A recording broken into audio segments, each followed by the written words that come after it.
안녕하세요. 뉴스반장입니다. 방송장악을 위한 윤석열 정부의 움직임이 예사롭지 않습니다. MB정부 당시 언론탄압 기술자인 이동관 전 대변인을 방송통신위원장으로 내정한 데 이어 이번에는 포탈의 댓글을 막아버리는 기상천외한 방법까지 동원하고 있는데요. 명실상부한 방송 장악의 서막을 열었습니다. 이는 10개월 앞으로 다가온 내년 총선을 앞두고 반드시 승리의 과반 의석을 확보하겠다는 검찰 독재 공화국의 야욕을 드러낸 건데요. 그만큼 내년 총선이 중요하다는 이야기인 겁니다. 국회의 과반 의석을 장악하지 못한다면 자신의 운명까지 어찌 될 수 있다는 위기에 처절한 몸부림인 거죠. 양대 포털인 네이버와 다음이 뉴스 서비스에서 악성 댓글 차단을 위해 댓글 서비스 개편에 나섰습니다. 다음은 오늘 0시부터 기존 뉴스 댓글에 채팅형 댓글 서비스인 타임톡을 도입했습니다. 각 기사마다 24시간 동안만 타임톡을 제공하고 기사 발생 시점부터 24시간이 지나면 댓글창이 사라지도록 했습니다. 네이버도 뉴스 댓글 이용이 제한된 사용자, 이른바 악플러의 아이디 일부와 닉네임, 이용 제한 상태를 노출하고 이용이 제한된 사용자가 지금까지 작성한 댓글들도 공개하도록 했습니다. 포털 다음이 각 개인의 의견을 가감없이 표출하는 뉴스 댓글창을 완전히 막아버리고 채팅창으로 변경하면서 반발이 커지고 있습니다. 댓글 쓰기가 아예 안 되며 논란이 되는 실시간 소통이란 명목으로 타임톡 채팅으로 참여하지만 그것도 24시간이 되면 삭제돼 여론 통제라는 비판이 쏟아지고 있는데요. 카카오에 따르면 다음의 뉴스 댓글 서비스가 8일부터 타임톡으로 개편돼 서비스 중입니다. 타임톡은 이용자가 기사를 소비하는 시간에 맞춰 시간 제한을 두고 서비스를 제공하는데요. 기사 내용에 부합하는 대화와 의견을 나눌 수 있도록 24시간만 적용되며 서비스 적용 시간이 지난 뒤에는 종료됩니다. 타임톡이 종료된 기사에는 댓글을 작성하거나 다른 사람이 쓴 댓글을 확인할 수 없는데요. 기존 댓글 서비스에서 작성된 댓글은 화면에서 다시 확인할 수는 없습니다. 이에 따라 카카오는 개인이 작성한 댓글에 대해 별도의 백업을 지원하기로 했는데요. 결국 이용자들만 번거롭게 만드는 꼴이 되어버렸습니다. 카카오는 댓글 중 욕설이나 타인에게 불쾌감을 주는 메시지를 인공지능 AI 기술로 분석하는 세이프봇 기능을 한층 강화했는데요. 특히 그간 선택 옵션이었던 세이프봇은 모든 댓글에 일괄 적용된다고 카카오는 강조했습니다. 이에 대해 다음 이용자들은 원성이 커지고 있는데요. 네이버와 달리 다음은 윤석열 정권의 비판적인 댓글이 많이 달리는 편이었기 때문입니다. 이에 대해 미봉책으로 채팅창이라는 묘안을 냈지만 일반 국민들의 생각과 판단까지 통제하기는 어렵다는 지적이 나오는데요. 한 네티즌은 내년 총선 때문에 댓글창을 없앴냐, 다음 포털 친일 매국당의 앞잡이냐, 언론 탄압 댓글 탄압이라고 분노했는데요. 다른 네티즌은 타임톡을 하면서 실제로 많은 사람들이 어떤 생각을 하는지 알 수 없게 만들었다라고 비판했습니다. 또 다른 네티즌도 전 국민을 잠재적 피의자로 보는 정부, 자기들에게는 자유, 국민들에게는 탄압, 제한 거짓말 정보, 변명 압수수색 등으로 일관하고 있다고 냉소했는데요.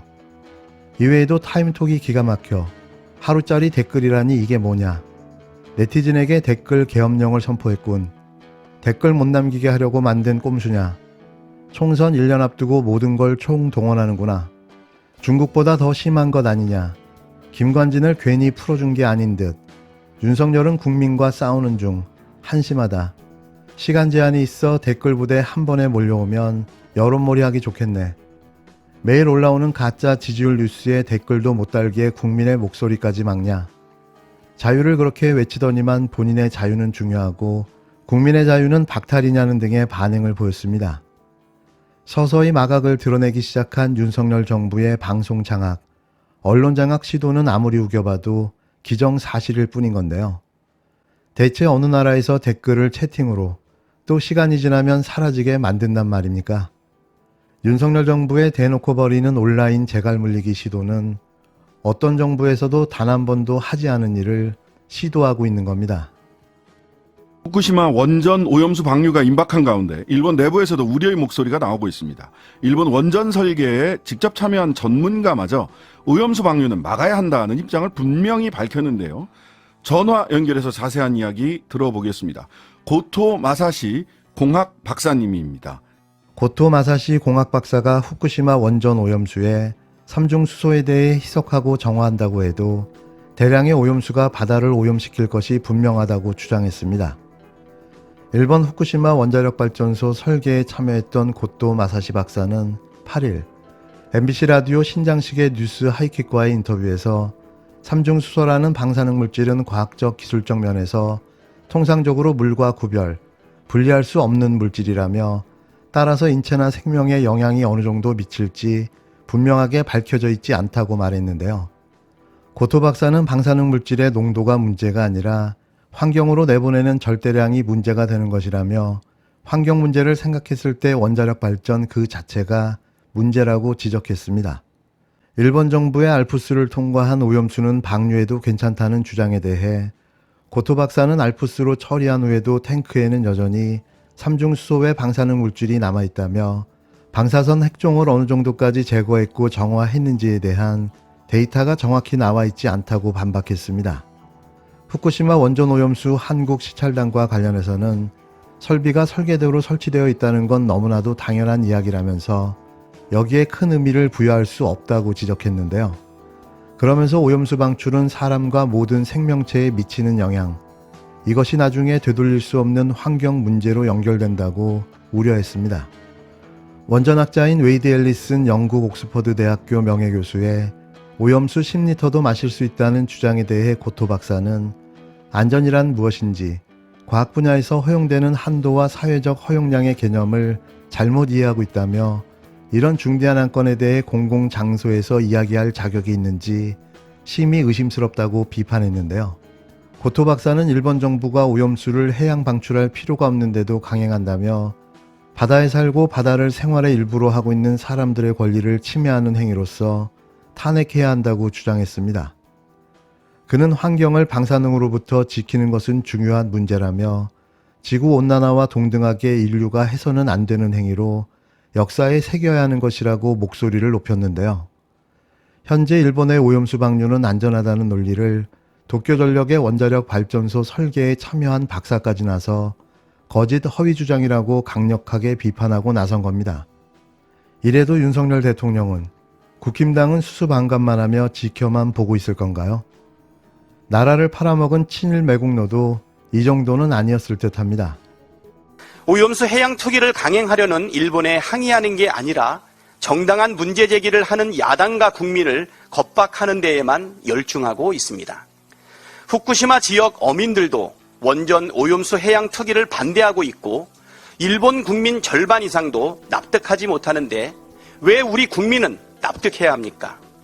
오염수 투기를 하려는 것은 일본 정부인데 정부와 국힘당은 우리 국민을 괴담론자로 몰아붙이고 있습니다. 정부와 국힘당의 일본 정부에 대한 맹목적인 신뢰는 정상적이지도 상식적이지도 않습니다. 입장을 바꿔서 만약 우리 원전 오염수를 동해에 방류한다고 하면 일본 정부와 자민당이 찬성하겠습니까? 우리 정부가 그거 오염수 아니고 처리수다. 1리터 마셔도 괜찮다고 주장하면 일본 정부와 자민당이 시료 채취도 못하고 아무런 검증도 없이 방류에 찬성하겠습니까? 세슘 범벅 우럭이 잡히고 돌연변이 사슴벌레가 발견돼도 문제없다고 하겠습니까? 원전오염수 해양 투기는 국민의 생명과 안전, 관련 업계의 존망이 걸린 문제입니다. 과잉 대응은 이럴 때 하는 것입니다. 노동자 때려잡는 과잉 대응은 잘 하면서 왜 일본에는 항의 한번 못합니까?